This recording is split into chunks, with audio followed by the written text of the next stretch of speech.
I'm Ken McAlpine, and Ventura is my city.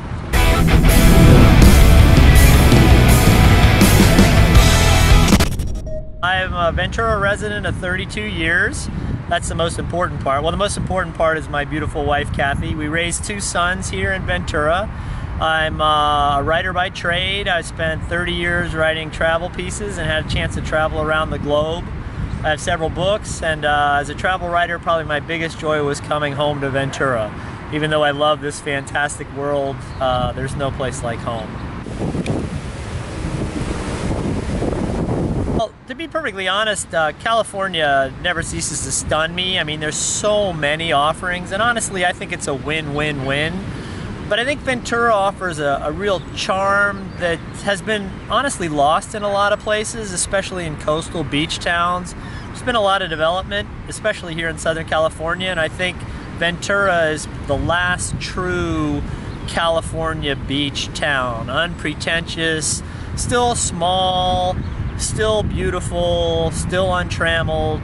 Everything that a lot of Southern California used to be, but isn't anymore. There's a rich history here. For instance, you can't quite see it now because you're busy wasting your time looking at me, but just to my left is the Ventura Pier, and at one time this is a major focus of trade here. I mean, big ships pulled up at this pier, and they unloaded goods, and they brought oranges and cattle and everything else onto the ships. I mean, I think it still remains the longest wooden pier in Southern California, but there's a rich history, Hispanic, Chinese. I mean, and I think that's part of what makes California so special. Every place has its culture, its history, its diversity, but I think in this area, it's a real lovely mix.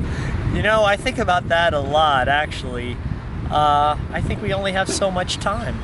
I honestly do, and I think about that constantly. Maybe it's my age, but honestly, I once was with a friend on a long trip down the Grand Canyon, and he said to me, I asked him why he came, and he said, he was 68 at the time, he said, because I can see the horizon. And honestly, I think the horizon for us could be anyone, could be tomorrow. So I try to make the most of every moment I have. And if today was my last day, this is where I would want to spend it.